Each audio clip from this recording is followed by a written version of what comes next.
Howdy folks, and welcome back to Pillars of Eternity. I'm Mike the DM, and when last we left off, Arcadus got to meet Caldera de Baranzi, a dead woman.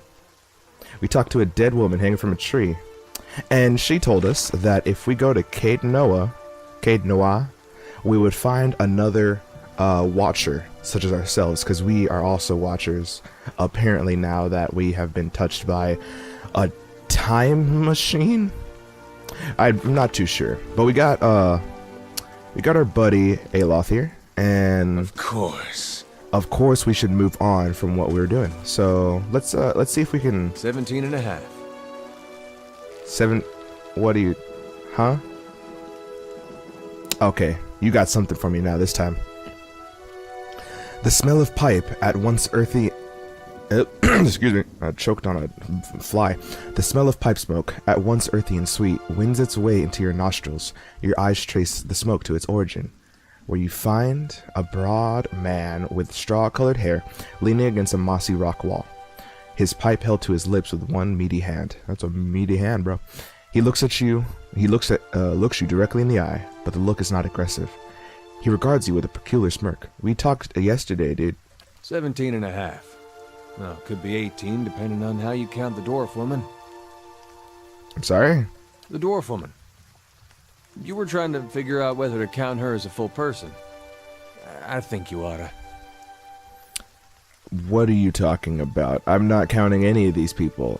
I'm just staring at them, watching them intently. What are you talking about? The people hanging from the tree. 18 of them. Well, last I counted, anyway. I mean, how many people do y'all have in this village? I mean, if I know anything, which I don't, about medieval villages, that's like at least a good fourth of your village. Is that what you people do for fun around here? Count your dead? Name's Adair. Though to the people around here, might as well be 19. Don't think I'd put you much higher than 22, 23 tops. You look like the sort that likes to get involved. Oh, I see. You're kind of putting everyone on like a Deadpool, huh? See who's dead next. I see. Okay, what makes you think I was interested in the dwarf woman? I mean, I was just staring up her pants. Whoops. He looks at you a moment. His brow arched. His smirk broadens. I was smoking over here, saw you staring at her. Twice I refilled my pipe. You never so much as blinked. Your mouth was so slack, I took you for a Radric at first. I get it, because they're royalty. I'm not going to ask you what a watcher is. I have a wizard for that. It's possible. I don't drool half as much. Ha! So you're already familiar. Still, you have to forgive my courtesy. Around here, we prefer to turn a blind eye to our dead. I can understand that. Sorry, I've been, had a source lately. I've had these headaches. Of course, we all got our bad days when we stand perfectly still and stare at corpses for a while without blinking, he winks. You know what? I like you, Eater. And I don't know what a watcher is. And I'm new in town, and I don't know what I'm doing here. I mean, I know, I was looking for a house. But do you know what a watcher is? Careful, friend. Best not use that word round here. Could be any number of Radric bootlickers within earshot. Ciphers, animancers, watchers. Same thing in the eyes of folks around here, Radric especially. They come through these parts all the time with their cures, preying on the desperate. None of them are who they claim to be. Oh, I was just wondering if you knew what one was. Not that I'm, Of course, seeing you with that funny look, I'd be halfway inclined to believe you were having some kind of communion with that dwarf. Either case, maybe I'm not 19 after all. No offense. You're saying I'm supposed to be hanged before you were? That's, I'm slipping into my little Texas draw when you talk to me, Eater. But,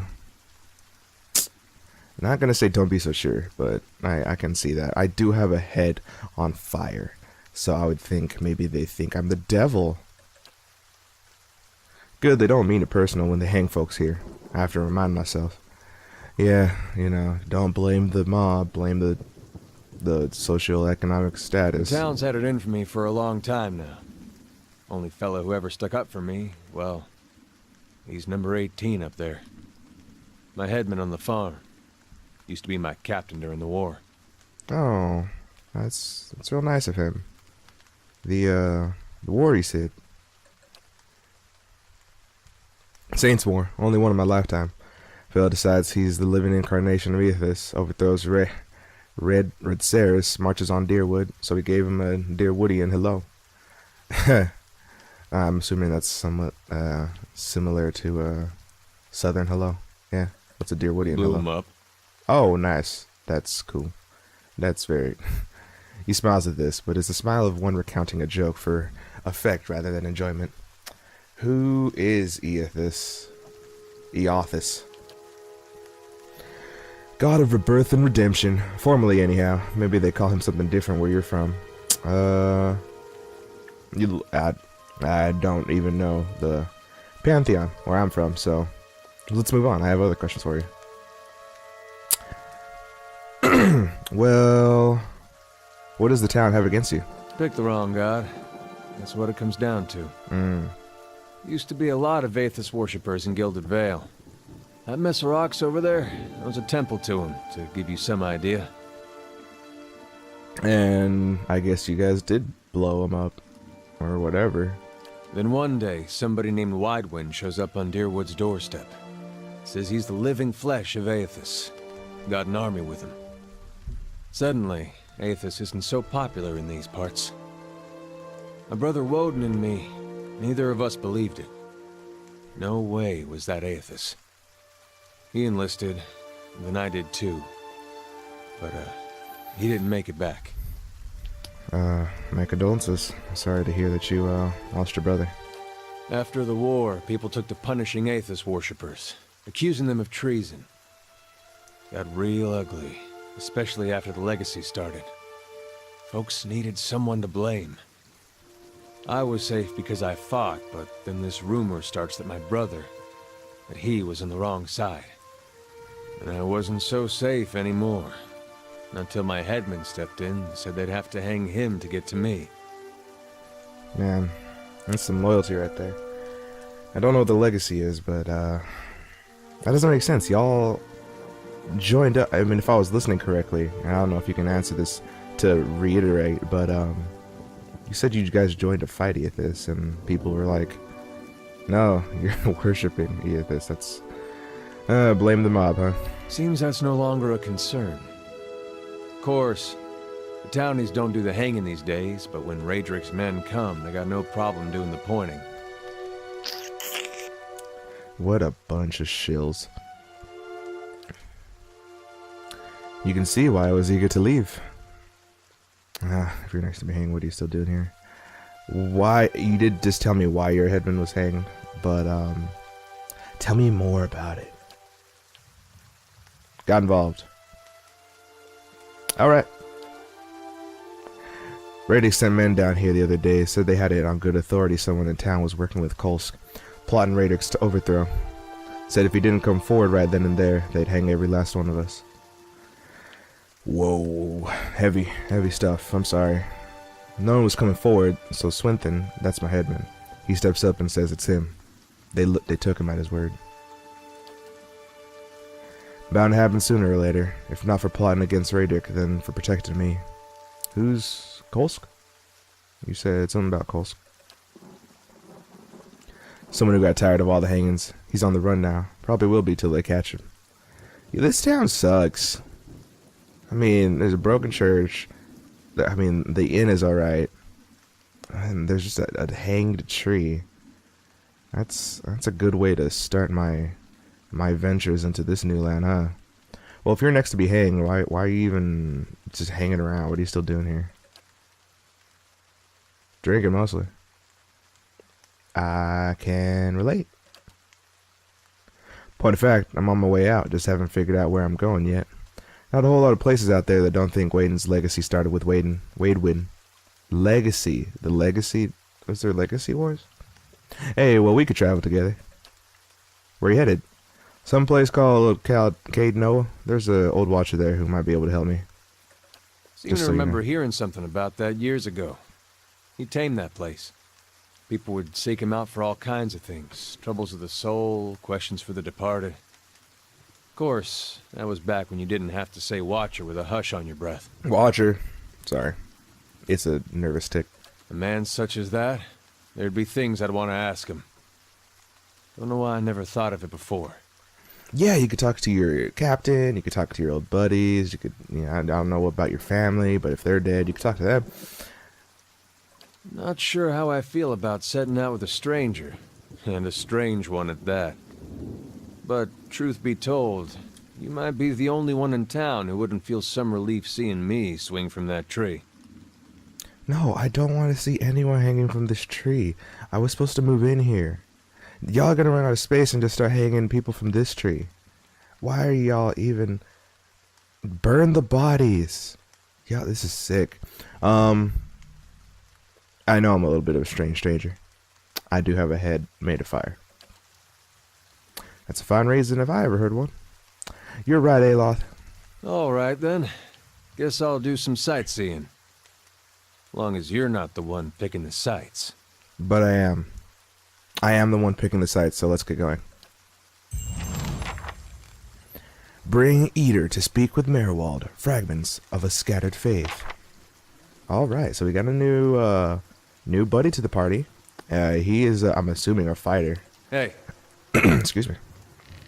Oh yeah, we got our tank now, which is all we ever needed. A tank, a wizard, and your rogue. We're a classic adventuring party. Of course. Whoops, hey, get back over here. We're gonna select the whole party. What's our marching order like? That seems nice. Can we do, let's do a triangle formation and check how that looks. I like that much more. And you can even hear the people hanging from the body. We still got a couple things to explore around this town here. We got roads east, got roads south, got roads west even. But let's check out Offra's house, and then Ingrid's house, Windmill, and the Smithery. And I bet once we can do all that, we can take a beat to, sell some stuff. I got a lot of things in a stash, apparently. Like, I got a pet dog. I'm not selling my dog. Don't ever tell me to sell my dog. I'll kill you. I'll kill you right where you stand. I'll do it. Ooh, we got a minor cloak of protection. We have 2 now. Oh, that's very useful. In fact, here. You take that. Cloak of deflection. Let's say that the tank will have the minor cloak of more stats. And do we have any heavier armor? Leather, simple clothing, leather. I'm sure the shield is of the same make. Ooh, small shield. Right? 12 deflection. Oh, 8 deflection. -4 accuracy. I see. This isn't looking like you're gonna have the most defense. I apologize. You have a sword already though, right? And we have a spear that's one-handed.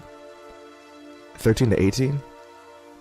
Here, let's just bring this out just in case. I feel like that would be useful to have. And then everyone needs a bow. So take your bows. Take your bows. Equip your stuff. How do I switch? Perfect. Put that on you. What is this? Hold on. What do you already have a? Yeah, it's just a regular cape. What do you have on you? Is this a rapier? Is it better than mine? I don't think it is. You have a scepter.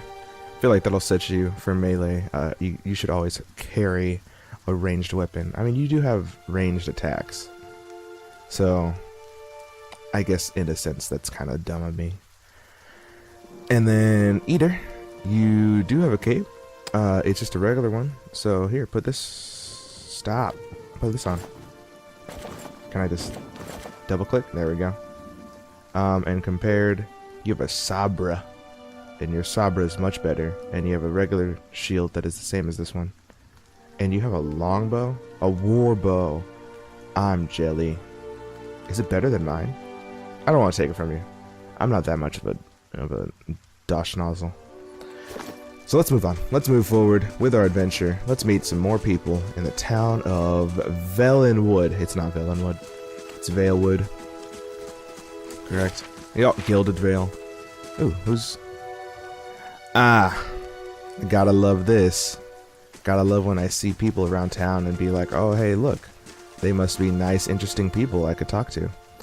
Brr, you are in the Twilight Dimension. There's this villager. And there's not much else here. Got a door.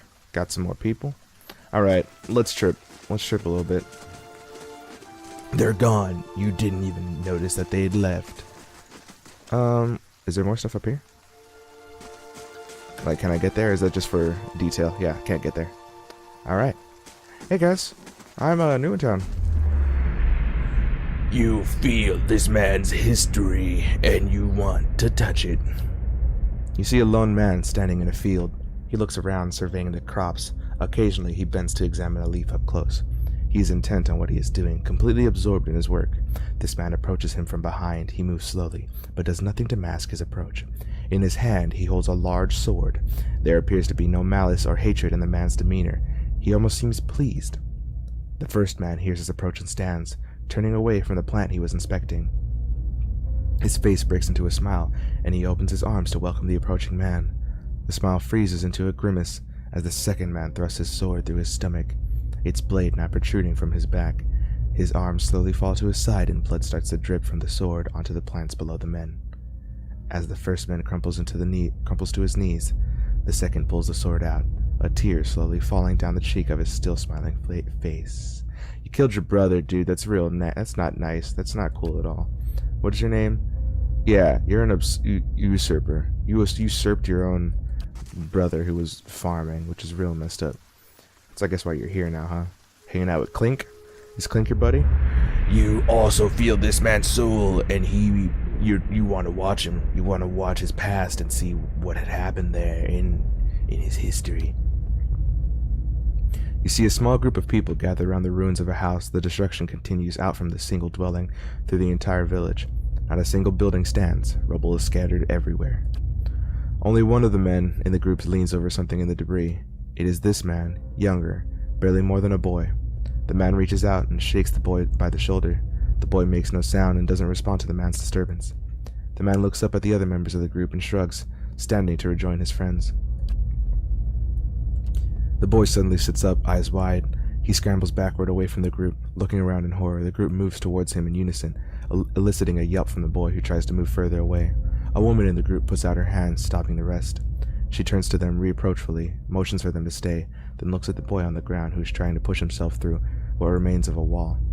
He seems unaware. He has even stopped. The woman slowly...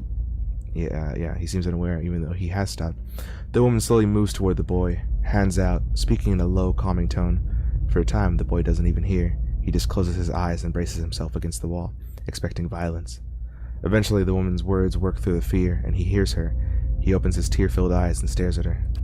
She holds out a hand to him. He looks at it, seeming confused by the offer, then hesitantly reaches out.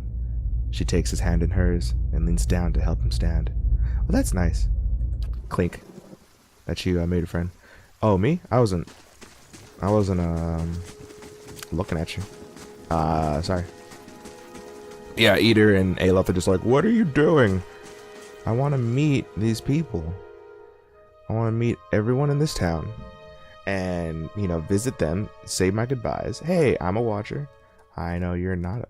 What is this? Alpha? Ain't it a kitty? Yeah, I don't like cats, personally. But, I have a dog, so... That's stealing. I am a rogue, but I'm not just gonna steal in front of you right now.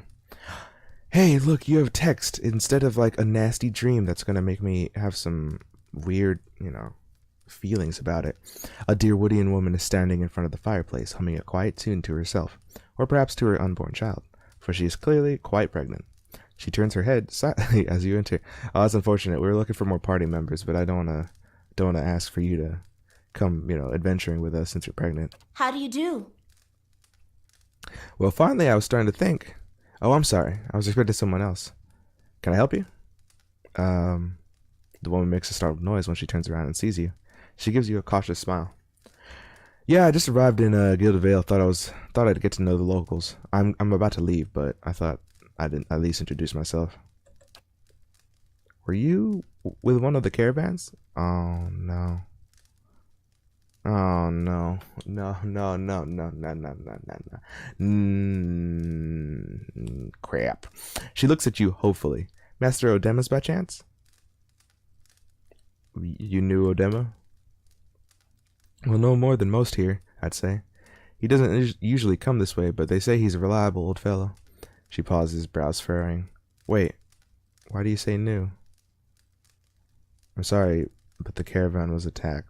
I was the only one to survive. Afra covers her mouth with a hand, eyes wide with horror. For a few moments, she can manage nothing but a strangled, voiceless gasping, her eyes brimming with tears. I knew. I told her it was a dangerous path to take. Calissa was always so certain she could take on any danger. Afra sniffs. Oh, my poor sister. I'm sorry, stranger. I can't believe she's gone.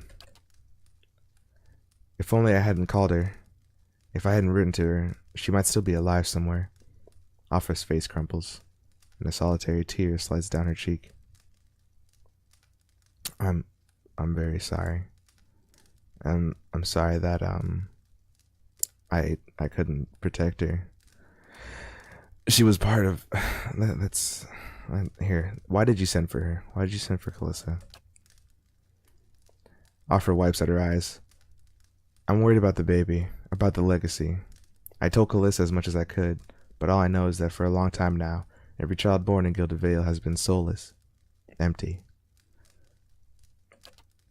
It happened to so many mothers, and Lord Radek, he's exiled all of them, calling it a sign of the gods' disfavor, she sniffs. With my Hathert gone, I don't know if I'd manage if I lost my home too.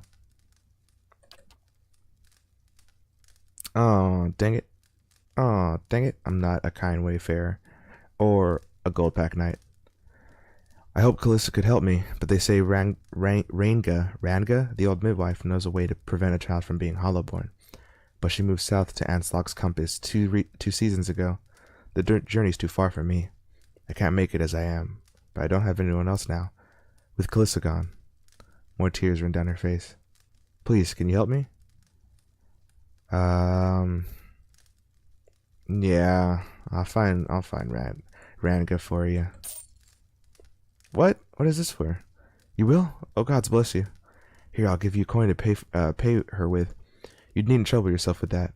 I think it's a drink she fashions out of the well. I'm not sure, but it shouldn't be too much of a burden to carry back. Oh, yeah? What is this? Am I going to dig holes for her, too? Alright, great. Anslog's Compass is what we call the lagoon to the south. You'll have to cross the wilds to get there. That's what keeps me from trying it myself. She claps her hands together. Thank you again, truly. You'll be saving us both. She sets a hand on her stomach, smiling through her tears. Yeah, I hope you're not too far along. I mean, if you're like, I mean, even 8, I'm sure we can get back in like a week or 2. Just don't be 9 months pregnant. You're clearly pregnant, but don't be like 10 months pregnant. However pregnancy works. Travel to Anslog's Compass and speak to Mother Ragna. Hello. Hey, I hope Ranga agrees to help. I hope, honestly, don't know what else I can do. Yeah, I don't know either, but is there any chance you could tell me a few things about Gilded Vale? I could certainly try. What would you like to know? Well, tell me about the village. When was it established? Who was the first mayor? How do you guys run your government? Where do you get your food from? Just tell me. Let me think. We're farmers mostly, but there's always been work and opportunity for people coming in from somewhere elsewhere. In the old days, at least. The Black Hammer Smithery's been here for a long time. That's Tuatano's place, south of the mill. Is that a Almawa? That sounds like an Almawa name. And then there's the Black Hound, just a way south of here, she sighs, trailing off. I have to admit, I don't go out much anymore with that horrible tree out there. Things are like what they used to be, but I don't have anywhere else to go. Whose lands are these, though? The Radric family has held title over these lands for generations. Their keep is northeast of here, past the Estern Wood. She holds up a hand. I wouldn't go near mine. He doesn't see visitors, or petitioners. Not these days. Some people say that, well, that there are some bad seeds in that line. A weaker soul. Maybe that's why. She hesitates. Well, never mind. I'm sure Lord Radric has his reasons. I don't have any more questions about that. And I don't have anything else for you. You sure there wasn't anything else? No, I'll be going. Can I look at your book, though? This worn, dog-eared book is titled Travels Upon the Seldglass Sea. There is an etched illustration of a vast, finned leviathan. Ooh, I want it. Oh well. Can I pet your cat? Hey, cat. I have a dog. Much cooler than you. His name is Blackhound. Her name is Blackie? Nah, that sounds inappropriate. My teacher used to have a black lab, and it was one of those teachers who was like, you know, very influential in your life, like a coach essentially. And he was like, Michael, I named my dog after you. It's a black lab. And I was like, thanks, coach. That's not offensive at all. He's like, well, yeah, he's so, you know, kind and loyal and lovable and stuff. And I was like, yeah, he's a black lab. I get it. I get the joke, coach. And then I told her, that's not the pistol. That's my wiener. All right. What else do we got in town? I definitely want the both of you to know Aloth and Eater. We're going to go further around town. Can I? Oh, yeah, I can just like kind of click here. I want to visit here, see what's like in the... Oh, who's this? Who is this? Who are you? Are you a child? Yeah, you're just a child. And you're a paladin. And you're a villager. Alright. Simple enough, easy enough stuff. More villagers going about their business, doing their thing. Ooh. What is this? A loot crate. Loot crate? Anyways. I don't have loot crates. I don't know anything about them, really. We got more places to visit. Yeah? Alright. What is this? This is an unmarked house. Alright. Well, let's check here then. Where are these folk? Villagers. Need some of that. Springberry. Need some of this. Some old wood. A wooden box. Yeah, gold rot. Go ahead and take it. And nothing else here. Let's check inside then. Who could be inside? A loading screen, perhaps? Oh god, excuse me. I have the liquids, the liquid bubbles. Yeah, you get to hear all that. You get to hear all that all the time. I'm trying to drink more water so you guys get to hear. Oh, sorry. Don't want to steal from you. I just want to read this book, really. And that's stealing too. I like it. I like that you can like see the little thieves mask, so you don't make the mistake of just grabbing everything. Rat scurry behind the sacks. Behind these sacks. We got, oh great, Edlin Proston and Kara Iloth, and y'all both look like adventurers of the sort. Hey, what's your name? Reach out for their soul. You see a key turn gently, steady, and hear a ghostly click as the door swings inward. Two figures slip in, locking the door behind them, and begin their prowl. Their hunt is efficient, and it takes them little time to acquire a sizable collection of documents and oddly shaped velvet pouches. Quick hands fill pockets, rucksacks, bags. The door opens downstairs and everything freezes. Footsteps, a tired giggle. The thieves are all eye whites, in short breath as they empty their pockets of all but the necessities. Anything noisy hurriedly replaced. Silence from downstairs, then tentative steps up the staircase. A voice calls out. One thief creeps forward, the other gesticulating wildly for him to return. He continues forward, crouching by the banister. He sees a gaudy shoe and shoves the woman and shoves. The woman falls with a cut-off stream, rolling lifelessly to the floor below. You just pushed a woman downstairs? Swearing, the second thief grabs her brother, and they make their escape, collecting whatever of value they can on their way out. Oh, man. Oh, y'all are messed up. Eloth and Proston. So this is not your brother or sister. You are entering the Twilight Zone. You see a crowded marketplace, vendor stalls lining the road, their proprietors' voices calling out to a passerby to come sample their wares. This woman wanders through the throngs, strolling hand in hand with another woman. They peruse the vendor's goods, tearing at a book merchant with a number of old and beautiful tomes, chatting with one another about what they see. One will pick up a book and show it to the other, who will take it, comment on it, and place it back on its shelf. Then the first will snatch up the book again and quickly pay the merchant before the other can snatch it back. They walk away from the market weighed down by packs filled with books, still hand in hand, standing close, comfortable, and familiar with each other. Oh, cute. Oh, man. As they pass down a somewhat deserted street, an object suddenly hits the woman in the chest and bounces off, rolling away toward one of the buildings.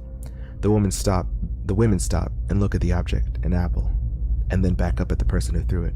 There's nothing special about him aside from the angry look on his face and the two other apples he holds. Before either woman can move, the man draws back and throws another one at them, this time hitting the second woman in the forehead. He yells at them, something about derisive, hateful, and it's something about a legacy and about responsibilities. The woman raises her hand down to her...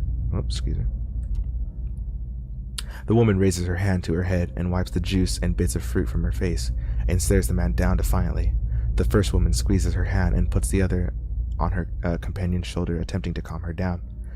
The other woman pulls a book from her pack and holds it before her, muttering under her breath. She pulls her hand free and waves it above the book, an aura foaming around her. The first woman is still trying to calm her down, but all she says goes unheard. The man, uncaring of the events happening in front of him, draws back and throws the last apple. As it arcs through the air toward them, the second woman brings up her hand and points it at the apple. A glowing orb of energy flies from her hand and strikes the apple, causing it to explode, raining bits of apple down on the road and buildings around them.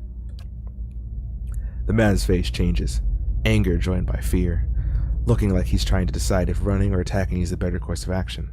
The second woman is has started chanting again, her hand glowing, her eyes narrowing. This woman steps in front of her, placing herself between her love and the attacker. She touches her face, gently stroking it while whispering calming words. A kiss. The woman's countenance changes. She calms, her eyes softening, her lips regaining the lost smile. The first woman smiles again and kisses the other. "Wizard scum!" the man behind them says, and the two women turn to face him, staring him down defiantly. They join hands, begin walking again, moving past him without so much as a sideways glance. That's good. Good for y'all. Good, be above it. Be above ignorance. Well, this house is nothing but weirdos and thieves. Well, sorry. You're not weird. One of you is definitely a thief. It's weird. I guess I'm the weirdo because we just came into this house and we're just like, hey, what's going on? Well, there's no marked designation on our map for this. It was just a house and I wanted to know who's inside. Namely, so I could watch them. Oh, yo, bro. We got more. You know, I'm gonna do all these. I'm gonna do all these guys. Every one of these guys I come across, I gotta know who they are. Let's start with I'm sure these are just, timestamps. Not timestamps. What do you call them? Visions? They're not visions either. Visions of the past. Another vision of the past. The music is a little rough though. You feel like you're not where you are. You see a pair of immaculately polished leather boots, an impeccably maintained goatee. Their owner, a slightly hook-nosed man with a wicked grin and narrow eyes. He bobs his feathered hat at a nearby merchant as he ambles by. A small piece of parchment held tight in his fist, ink staining his fair fingers. He seems to know most of the merchants in the market, stopping to engage some, nodding at others, and even bartering for minor goods with a select few, always smiling, laughing, and exchanging jibes. He approaches a heavy-set Almao, a smile plastered stiff across his face, and jokes about the weather. She jokes back, suddenly palming him several gold coins. When he walks away, the paper in his hand is gone, and the smile on his face is far more genuine. He tips his cap at her, winking, and trundles off with a new spring in his step. You a smuggler? What do you... I don't know. I don't know what that was. Doran Chamberlain, a fellow godlike. You feel the soul of your brother calling towards you. Alright, what is all this? Oh, pretty big. You got a lot of stuff going for you. You see a large crowd gathered in the middle of a courtyard. This man stands in the midst of them, a cloak pulled over his head, holding it closed around his neck. You can't wear helmets. Maybe we can wear cloaks? Closed around his neck. The crowd has congregated around a platform, and they all watch, transfixed, as a man is led to the platform, flanked by 2 city guardsmen. The man is shackled hand and foot, but carries himself as a nobleman, not deigning to even glance at the crowd.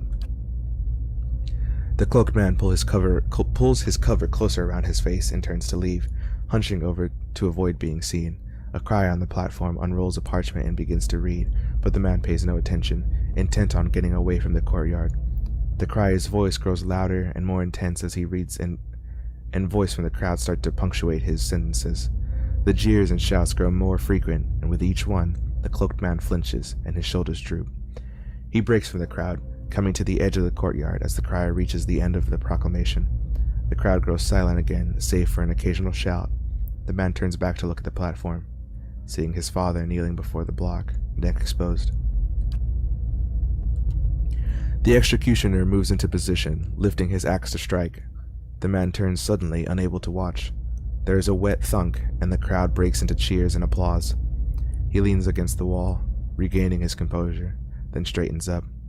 With obvious resolve, he strides away from the crowd and his legacy. Yo, that sucks. Sorry, brother. Sorry. Wait, hold on. That doesn't make sense. How, if that was you... Oh, I guess, you know, you can be born to a normal person. What is this? Road north? What is this? What? I need to know. What is... What are we looking at here? Okay, just the edge of the map so we can go to, really anywhere. We can go to Caudnawa from the south. We can go to Madmer Bridge. We can go from here to Valewood. So I guess, like, your father was normal, and then you were born godlike, and... I mean, if anyone knows that a nobleman has a godlike son, then they're immediately gonna go for him, right? Nothing here, nothing here. Further south, we have another person's house, Ingrid's house. I guess these are like little points of interest, definitely. Everyone else that we come across might just be visions of the past. And who knows how long ago that was. Oh goodness, excuse me. I just came back from a run, so I'm kind of low on oxygen and low on food right now. But I was dying to play this game. I'm always dying to play this game, really. I want to see all the combat, what I can do, what powers I can get. We have Naunton and we have Ingerod, and this is not stealing. So I'm gonna take this book. And we have a little thing to expect. This bottle of Son Red is half empty. Very nice. And hey, I hope y'all don't mind. I'm just gonna... sorry. This man and woman appeared to have been in deep conversation, working at closing... what is going on? I'm sorry. Let me start over. This man and woman appear to have been deep in conversation, working at closing 2 bulging satchels. They move to embrace until the woman notices your approach and pauses, her smile faltering a little. Sorry, I'm a strange man. Welcome. Can we help you? She looks to her companion, brows furrowing with confusion. Do you know this man, Naunton? Naunton coughs. Naunton? Oh, Naunton. Yeah. Yes, I think we met in Valewood. I warned him about the bear. He inclines his head. Glad to see you made it.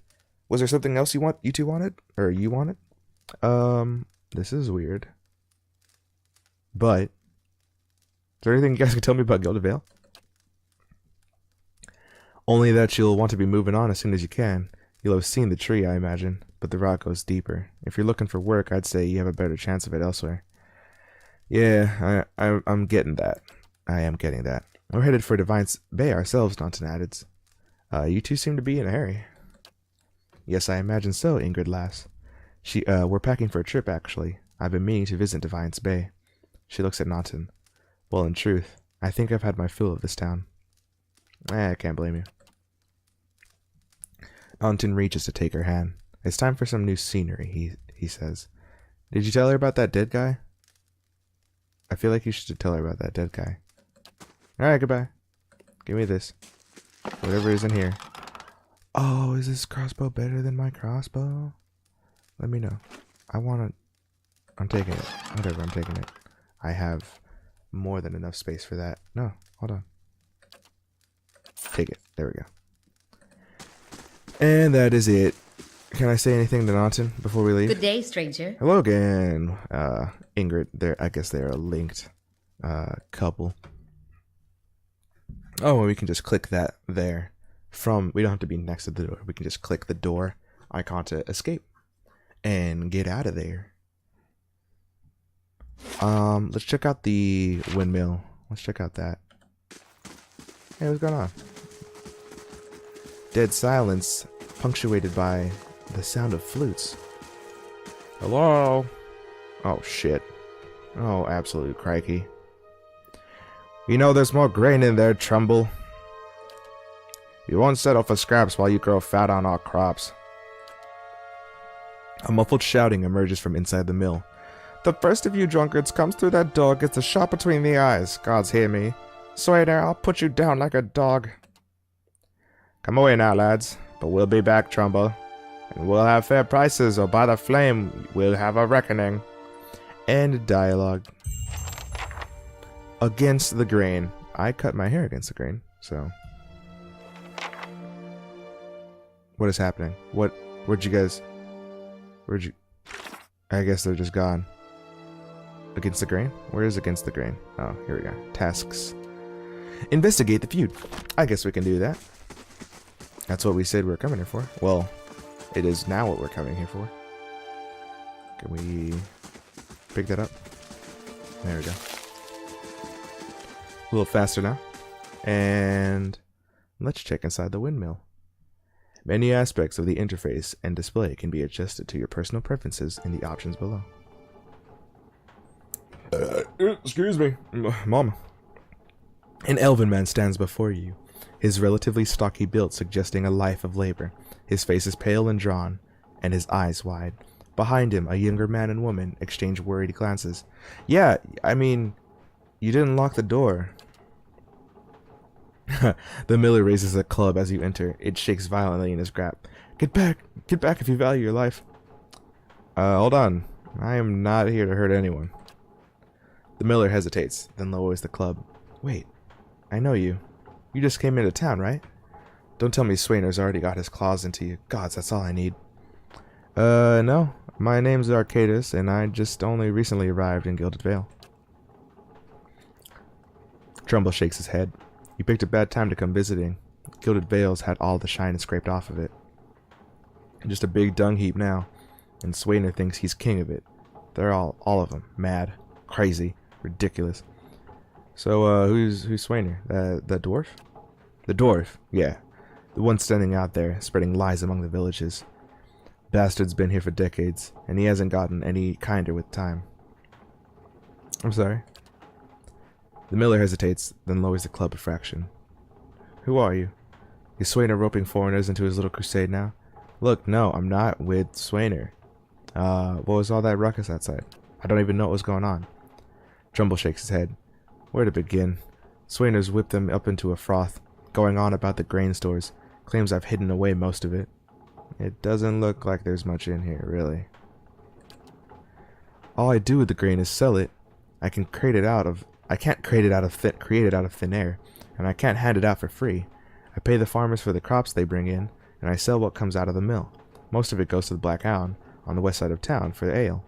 And Swainer and his lot sure don't mind that part, yeah, I guess they don't. They get to drink, huh? You take a look at the fields on the way into town. The crop's blighted, and most of what I'm getting from the farmers, Trumbull gestures to the sacks and containers, it's gone off, rotted through. Ew. I can't pay top prices for blighted wheat, and I've barely got enough good grain to go around. Sawyenner's howling after things he has no right to. Yeah, seems like a pretty clean story for a messy situation.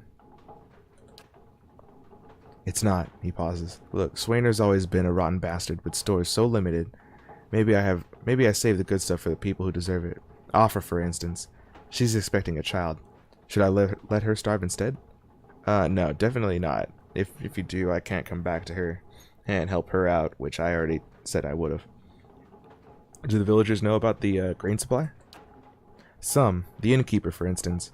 It's better not to worry anyone. I'll be trading for supplies soon enough. If we can just keep things calm until then, we'll be in the clear. The innkeeper. Tumble winces. I wouldn't drink the ale, is all I'm saying. Ugh. Alright. It's good. I'm not much for drinking. At least while I'm adventuring. Maybe I ought to have a talk with Swainer then? The miller all but sags with relief. I'd be grateful if he did. He won't listen to me anymore. But maybe you'll have better luck. Tell him we're all having a hard time of it, and we'll have to make some sacrifices. We'll be in your debt for it, if you can convince him. Alright, well, I'm not gonna say you're being my debt, but I would like a little bit of recognition. That's all I need. Task updated against the grain. Resolve the feud between Trumbull and Swainer. Alright. Sounds like a good little goal to have, and I think with that, we'll take the beat here. Call it for this episode, and get ready for the next one. If you like this video, leave a like. If you enjoyed what we're doing, comment. Tell me what you think may happen in the next video. What you're excited to see, if you know anything about the game in particular, or any feedback that you have. If you feeling up to it, maybe hit the subscribe and turn on notifications if you can, and I'd really appreciate the support. So with that, we'll call this episode. Thanks for watching. Thanks for listening. I'll see you in the next one.